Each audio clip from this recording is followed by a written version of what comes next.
Welcome back, everybody, to Real Estate Junkies Coast to Coast.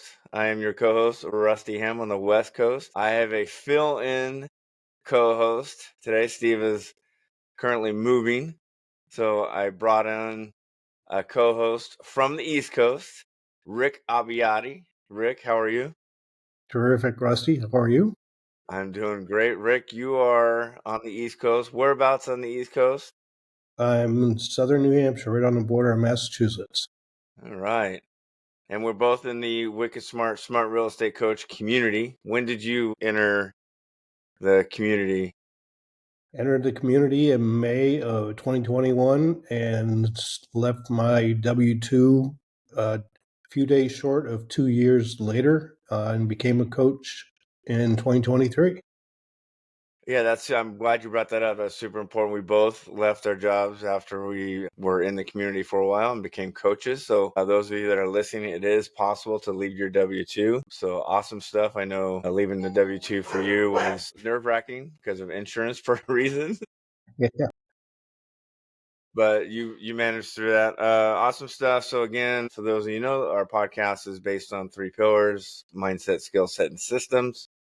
Today we're going to talk about the skill set of when sellers ask us who we are, right? Because when we call Rick, I don't remember, we cold call, right? We cold call expires, cancellations withdrawn, or FISBOs, and we ask them, hey, are you looking to sell? They always ask us, are you a realtor or are you an investor, right? But yeah, all the time. It's normal. Yep, all the time. What do you use? I have a particular, all scripts aren't the same, right? We kind of have our own personalities, right? We have certain, like a general script, what we say, but over time, when you get more confident, you say it different ways.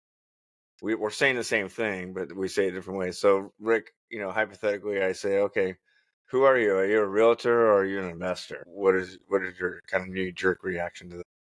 My response is I am interested in buying. And usually what I do when I first call is say, I ask about their property and I say I'm possibly interested in purchasing your property.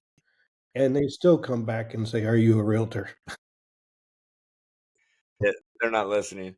So I love the way you said that because a lot of associates will go on and on and on about who they are and how they buy and all that kind of stuff right away. You simply just said, "No, I'm a buyer," and then you just be quiet, right? Right. Yeah. So describe that. Describe that. If you're coaching an associate, how would you coach them in that situation? So I always tell students start off right from the get-go. Just let them know you're interested in buying it because in a lot of cases that avoids them asking if you're a realtor, or they could ask, "Are you an investor?" Even if you say I'm a buyer, they could say, "Are you an investor?" Personally, I say yes. However, I don't flip or wholesale properties. I tend to pay full market value for them. And then I move on right into the next question. Another super important thing that you said is you move on. You answer it confidently, right? And you move on. Yeah, because investor, to me, I tell the students all the time that saying that you're an investor sort of has a negative connotation to it because of what you just said, right? Which is I'm not a wholesaler, which they're going to come in lower. I'm not a flipper who they're trying to get pennies on the dollar, right? We buy full market value, right? Price isn't a concern for us, sort of sometimes, but it really isn't a concern. Terms is the most important part. If when you get a certain amount of terms or certain length of term, then price really isn't an issue for us. So that's why we're not. That's why the stigma of being an investor doesn't sit well with us because we are buying the home. It's just going to be a delayed cash sale, right? Yeah, I say the same thing. I don't know. I'm a buyer. You're an investor. I buy home. And I don't say I am. I just say I'm a small family business that buys homes in the area. I pay full market value. So I try not to use the word investor, but if I do, I'll say it kind of way you said. Yeah, I'm an investor, but I don't. I'm not looking to lowball you or cut your legs from underneath you, right? Yeah, what I've heard during some call critiques, because we critique our students' calls, and sometimes because that kind of throws new people off, they'll go right into this is how I buy homes. and it's not the time to do that. Yeah. I buy, I buy homes, on terms, and we haven't gotten even to the motivation yet, or if they're even willing to sell at this point. And that's what I've been running into in call critiques is they're new, right? And they're nervous, right? They're nervous, and they think that the more that they explain, the more the seller's going to get it, and they're gonna say yes right away, right? We're actually looking for no's, right? I don't know if you've ever taught them that, but I tell the students all the time, we're actually looking for no's. We want them to, because they have no idea what terms is, right? Typically, the seller that has no idea what terms is. So we want them to be very curious. We want them to be like, I don't know what you're talking about. And then we're like, okay, well, this is how it would work, but this is going to be later in the conversation, right? Right. And it's good that you brought up the point about being nervous and going on into how you buy. But I look back when I first started, not only did I go into how we buy, but how we get our buyers and the whole buyer seminar and what we do with the buyers. Yeah, that's another that's another half-hour conversation we can get into. So, just kind of recap on our warm up. It is a skill set, right? It is answer confidently and then pivot immediately away from that. So, hey, I'm a buyer. Anyway, tell me a little bit about your house. We don't necessarily want to ask them that because it opens up another can of worms. Like, I have these great granite countertops and this and that. So we don't necessarily want to ask them about their house, but we want to pivot to the next question, right? Hey, are you still looking to sell? And then once you answer confidently and you pivot off of that, then they don't really come back to that, are you an investor or a realtor question. We just move on, right? Because we want to control the conversation, right? I don't know if you want to talk about that a little bit. Yeah, it's best a lot of times if you answer a question with a question or answer the question briefly and then move right on to the next question. And it takes the focus off of them and on to you. Right. Yeah, good stuff. Yeah, 'cause I wanted to come back to that because, when they say, when we get into the buyers, we can have a whole another podcast about talking about the buyers because our associates will and bust their hearts. They think, again, they want to explain everything to the seller thinking it's going to get them a deal when you're the buyer, right? And I don't think most of the associates understand that you're buying the home. Whatever you do with the home outside of the contract that you have with the seller, it doesn't have anything to do with the seller. Now, if it's a lease purchase, it sort of does, but you know, we're making those payments. So if something happens on the buyer side, the seller will never know about it, right? Right. Yep. Awesome stuff. So let's speaking of pivoting, let's pivot to our game plan. We both have experienced this game plan recently. I currently have one, and then you just recently got one a couple months ago. We call it, again, the 4 game plans are lease purchase, owner financing, subject to buying the house, subject to the existing mortgage. And then we call it an executive lease purchase, or an AO. We call it a sign out, which is we find the buyer and assign it back to the seller. So those are 4 game plans. We do have a fifth one that is rare, which is it's just a combination of buying the home subject to when they have equity, a lot of equity, and we're going to owner finance that equity and pay them out at a later date, right? So Right. describe that, because there's 2 different types of subject twos, right? So there's a lot of subject twos out there that people talk about when the seller is behind on payments or the equity equals the price of the home.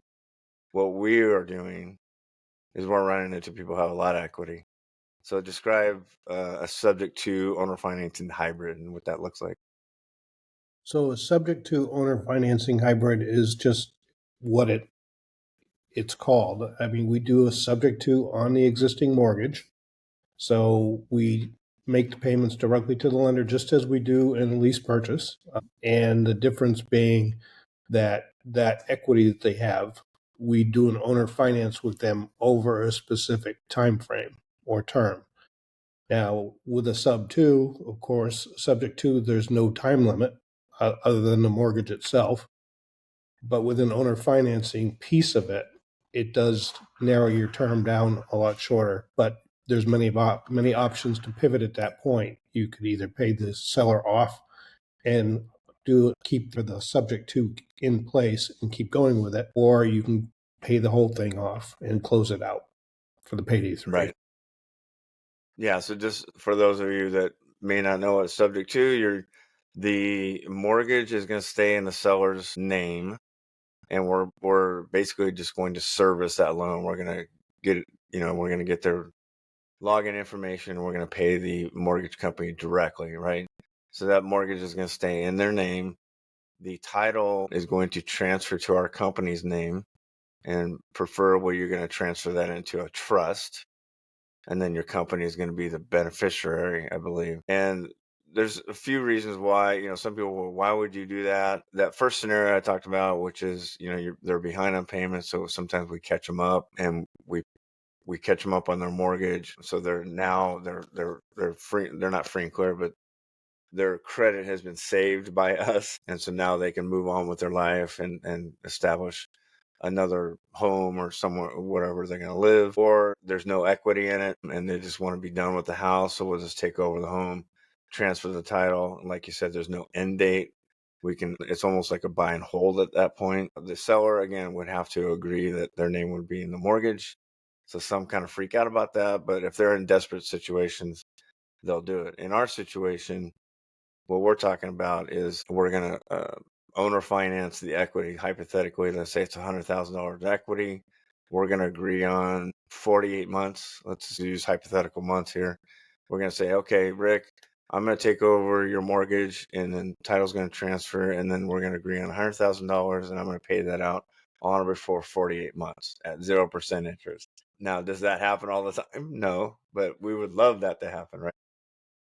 Right. And one of the things that I used to have a hard time saying, well, principal only. But Yeah. one thing that seems to work really well is, if they push back, I just kind of play dumb and just say, well, the reason I offer that is because a lot of sellers, as soon as you talk interest, it attracts the IRS and you pay Oh, income. yeah. You pay income taxes on that.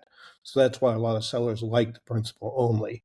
And then just kind of, if they want interest or whatever, then we work that out. Yeah. Yeah, we're not opposed to it. I'm not saying that we're opposed to, paying interest on that. But like you said, there's tax advantages for just doing principal only. And then like you said, and we call it a payday 4, right? So hypothetically, we owe them $100,000 on or before 48 months, and we're 2 years into our term. We come across a deal. We've done a few deals. We got some money stashed away. We can call the seller back and say, hey, Rick, I know I owe you $100,000 in 2 more years. How would you take 70,000 today, right? And a lot of sellers will be like, yeah, I'll take my 70. And so now we've just created a payday 4. We call it a payday 4, which is now we just added $30,000 onto our payday when the house closes, and then now we own the house forever, right? If we can pay them off 70,000, we don't we're not concerned about the 48 months now. It's forever. We can rent it, we can Airbnb it, we can now sell or finance it ourselves, right? So there's many options. I don't know if you want to describe that, how that would work if Yeah, we if did that. when you look at your portfolio and whether you have a bunch of deals or not, you look at it and you say, okay, I can get to payday 3 and totally cash out of it at that time, and so that's cash right then. Or you can say, I'd rather have the monthly income from it, and you have enough spread in there, you can go ahead and spread that out over time. So Yeah, and we call that a payday 2, right? So we have 3 paydays. Payday 1 is the down payment from the tenant buyer. Payday 2 is the spread that we create from the tenant buyer to our seller. And then the payday 3 is a combination of principal pay down on the loan and the markup that we have that we sell to the tenant buyer. And then when I say payday 4 is that maybe that extra equity that we've created by maybe paying off the seller a little bit earlier than normal, but at a lower amount that we agreed on at the beginning. Good stuff. Yeah, yeah, so I have one. I have one right now currently. The reason why this seller did his subject to owner financing is he was paying on two mortgages.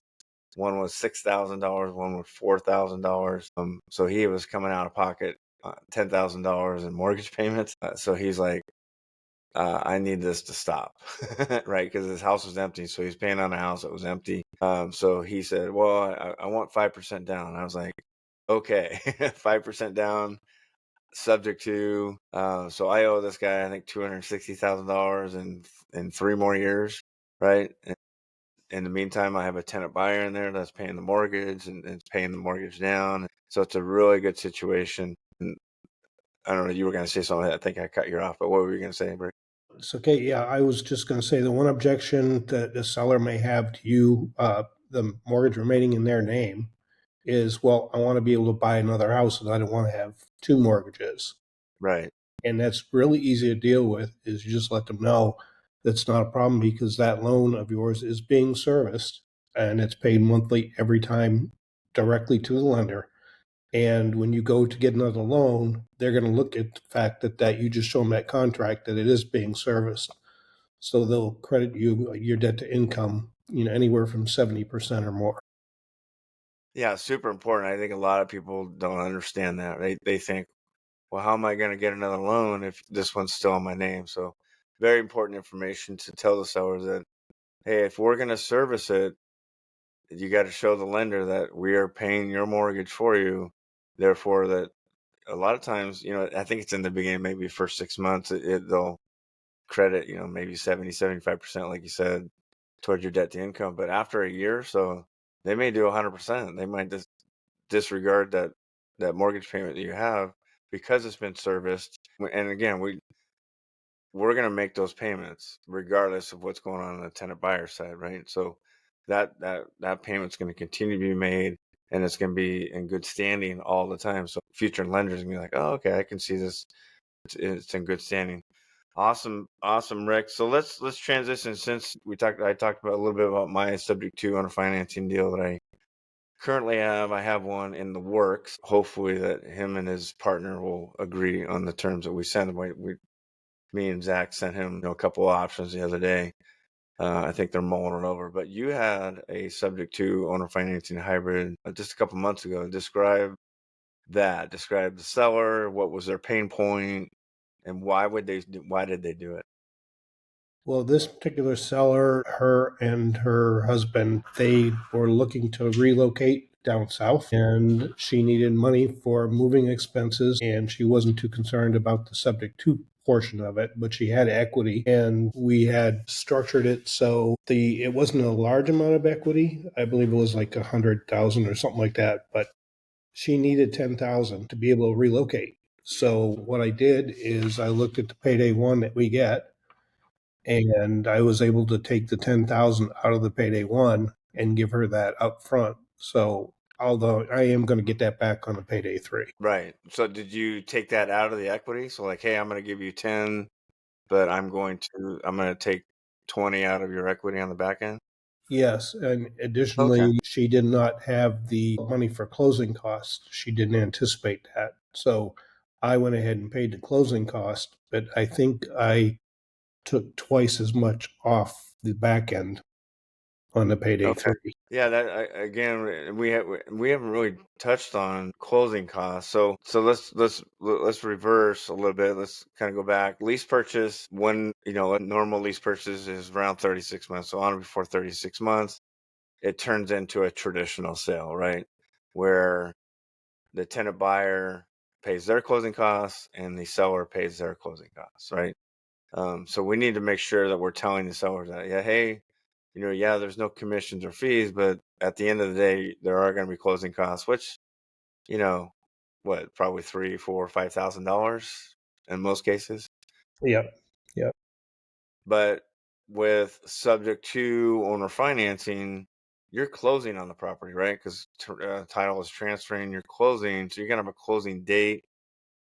And again, it's traditional closing costs. The seller is going to pay your company is going to pay your closing costs.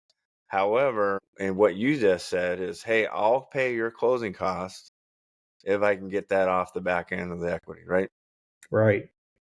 Right. Now, the other thing with this particular seller, she did want some additional money monthly, aside from the sub two. So the owner finance piece to offer equity.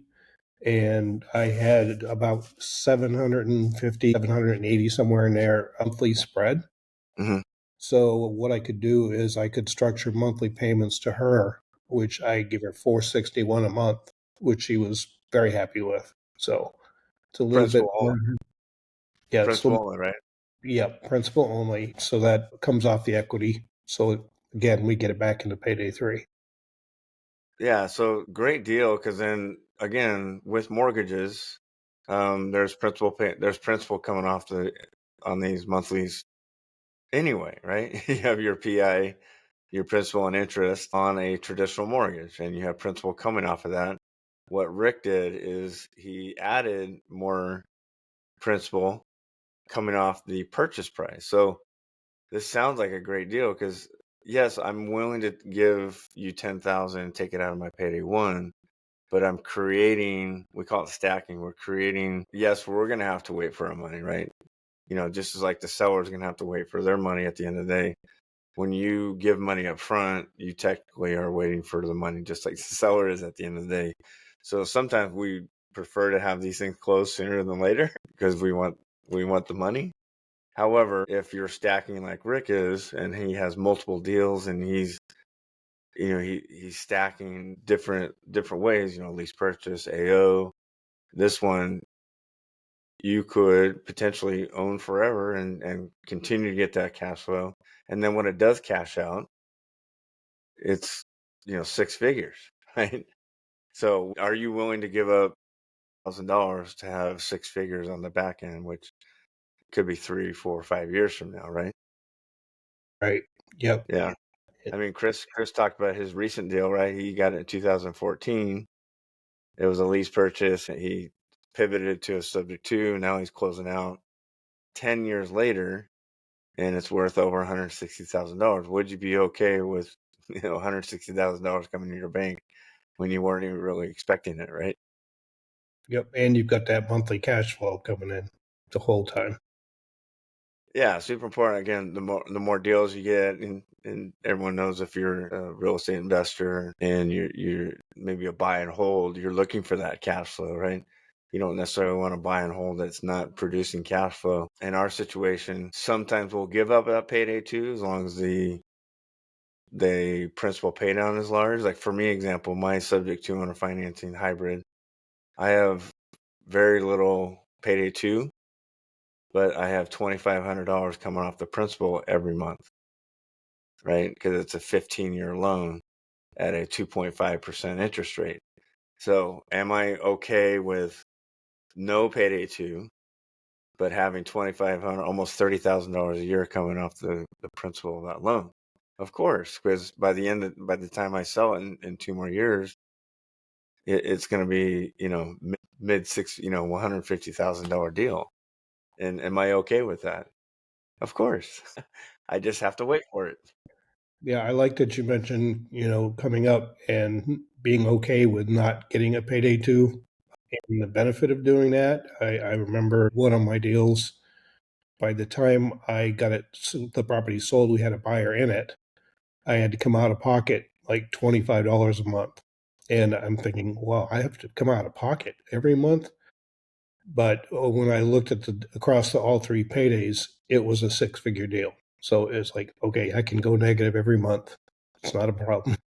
Right. And the huge thing about that too is with traditional investing, buy and holds, you have to come up with, 20% down, typically 25% down to buy the home.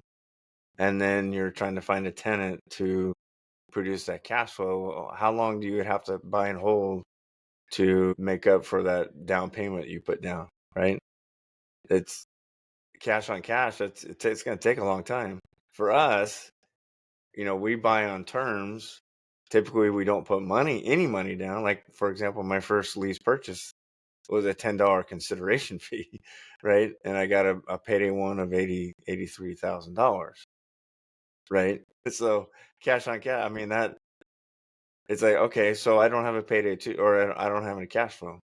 Well, who cares? I put $10 down, right? So, the payday one and then your payday three, it's a no-brainer. But the way we buy, right? You just got to find the right sellers, right? And at the end of the day, you got to find a seller that's open to these ideas. They're open to waiting for their money, which a lot of sellers are not open to waiting, right? They want their money right away. So there's always that conversation with them. It's like, hey, these sellers that we buy from, they prefer it this way because they want to maximize. They don't want to give their money away in the front end. They're willing to wait. They're willing to maximize their house, the money they have in their house, and they're willing to wait, right? And a lot of sellers don't get that. Like, why would somebody wait for their money, right? And if the beauty of the way we have it with the 3 paydays, you could essentially do a down payment Mm-hmm. and not have any cash flow on your payday 2, but have a really good payday 3. Right, So right. this gives you a lot of flexibility. Yeah, that's what I like about this is we can do it either or, right? We can not put money down, or we can.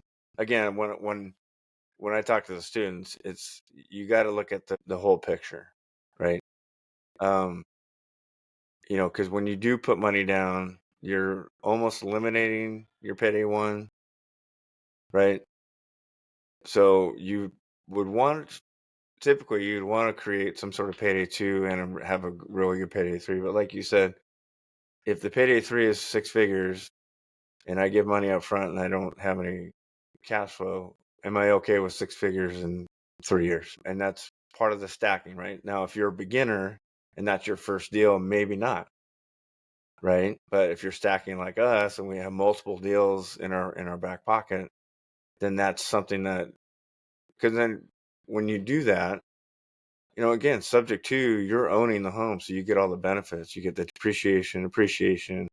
You get all these, not all the write-offs that we used to get, but you still get write-offs because you own an investment property, right? So there are benefits to doing a home subject to with the owner financing component. Awesome stuff. Let's end with the In the Trenches Bootcamp. Do we call it the ITTB? You've been a part of that a few times with the Wicked Smart community. The benefits of that and why are so many students excelling, right? They just love it, right? Because we used to go to the office. We go to office visits with Chris in Rhode Island, and it was only geared towards high six. People that have invested a lot of money. We would go there for a couple days, and we would do. And you and I both did it. They would go through our numbers, and they would say, "Okay, you need to, you need this, this, and this in order to grow your business." Now they've switched it up a little bit where we're making phone calls for associates live while you're there. And they also go through business plans and all that. So describe the ITTB and the benefits of the associates when they go. So Chris and Zach and the community, we set this In the Trenches Bootcamp up, and it really has served as a springboard for especially new people, but people who have been around for a while do, based on space available, come and participate. But the first day, we urge people to come with leads, and we make the calls for them. And in this particular, the one we had last week, we came away with it was either 3 or 4 deals out of that. Wow. And it's really great to watch, especially new people, with their jaws drop when the seller says, "Yes, I'm open to terms," and you structure a deal right then and there. So we make the calls on the first day with the new people that are there, and then talk about any ahs or whatever that come from those phone calls. And it's really great to see the takeaways that people have listening to us make the calls for them.